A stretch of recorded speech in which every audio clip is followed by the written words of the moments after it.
Hey guys, this is Jen from ScanNCut Canvas and Scale Help on Facebook. Okay, this is kind of an on-the-fly video because I'm in here in Canvas messing around.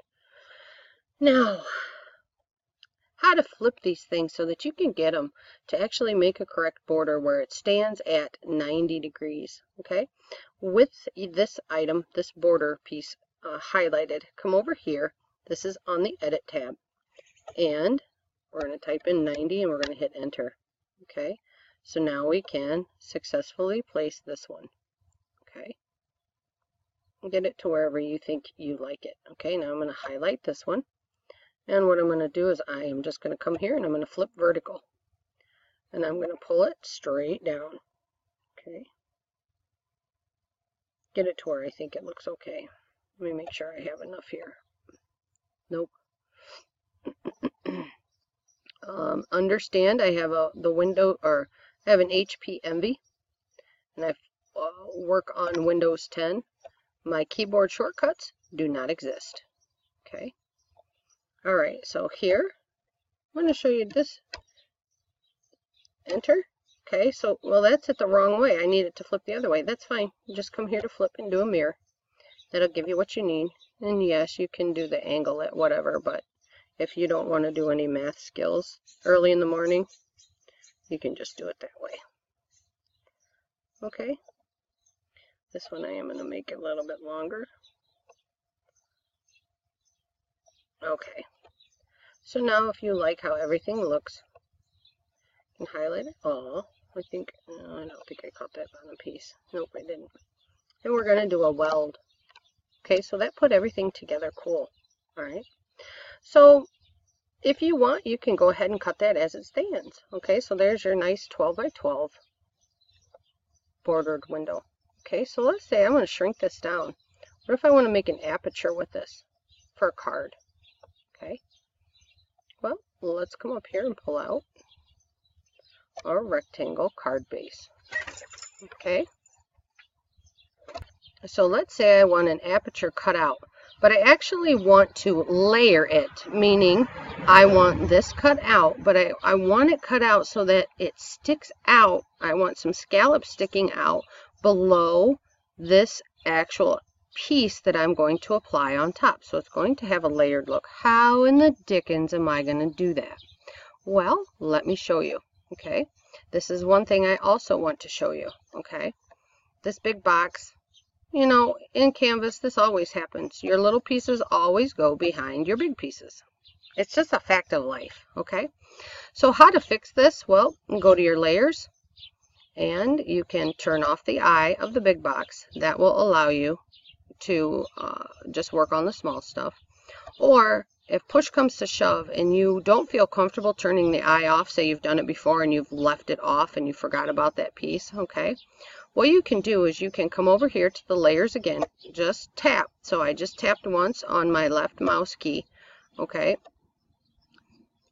Now I'm going down to my keyboard and I'm using the arrow keys and I'm using the downward arrow, and that is going to free this up.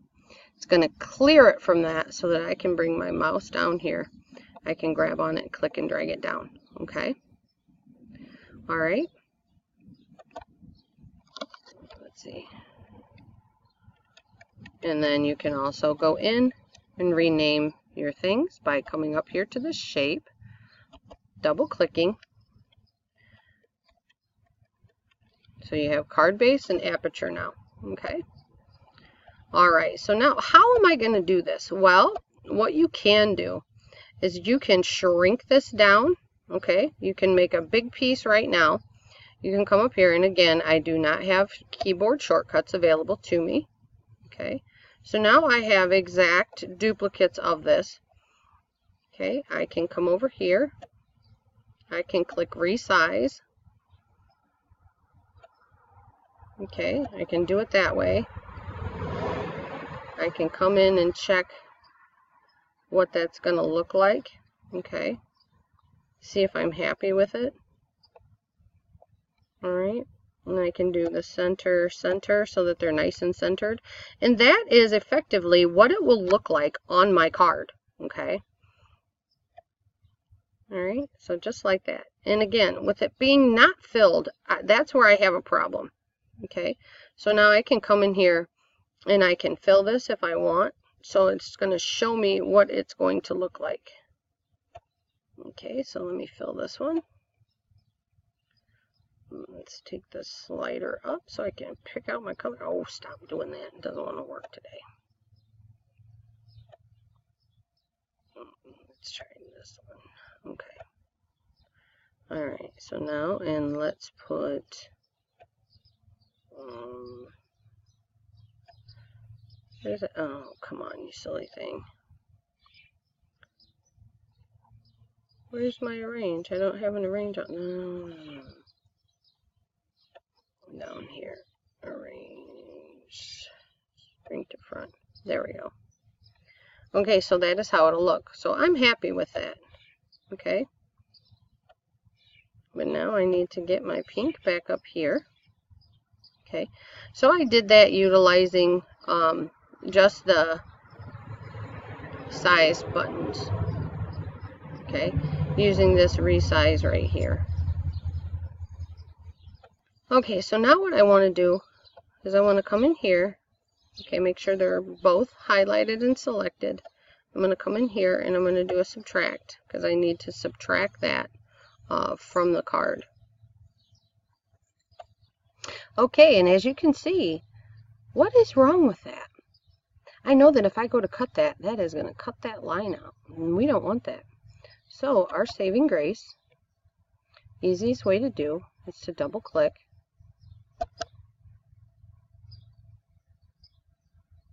And it should be as easy as 1, 2, 3, 4. Okay, so we're going to click that. We're going to come up to this path editing tool, and we're going to click minus. Okay, we're going to subtract that.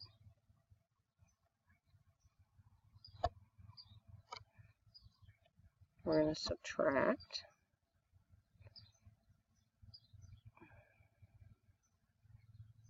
Come on, you want to work. There we go.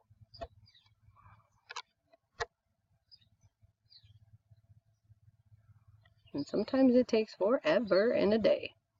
I wonder if I can highlight these, if that'll let me. Come on.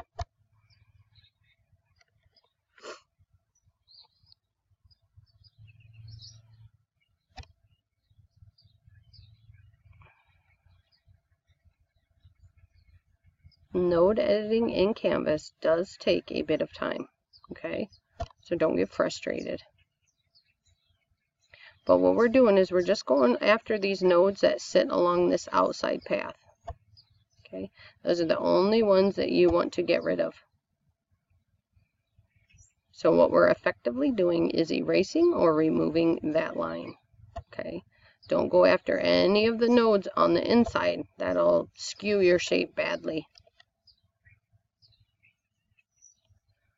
So I'm going to go ahead and keep removing these. I'm not going to make you watch me do this because as you can see it does take a little bit of time.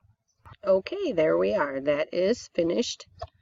Alright, I'm going to add color because we need to be able to see. I'll make it pink. Okay, and yes, this square still needs to be maintained on the outside because I need to be able to cut that out. Okay, alright. Layer, arrange, bring to front. Okay, so now I'm going to use my arrow keys to carefully place this. Alright, so there we go. That is how you do something like that. Okay, and I highly encourage anyone that is new to get in and actually play with the nodes. Don't be afraid. You always have the undo button, but I recommend getting in there and playing with just the regular shapes. Messing around with the nodes and seeing what each one does, what each button does, okay? But there's an aperture created with just the shapes that come inside of Canvas. Alright guys, thanks for watching. Hopefully this helped. And also please note, with color, the only time you need to truly worry about the color of your file is if you are printing the file. when you send your file to the ScanNCut, it does not matter what colors are what. We utilize color to help our eye, okay? So if this was purple, pink, zebra striped, it does not matter, okay? Our color is dictated by what media we place on our mats. The only time, again, that it changes is if we are printing the file and then cutting it. Then your colors must be 100% what you want. All right, guys? I just wanted to clarify that.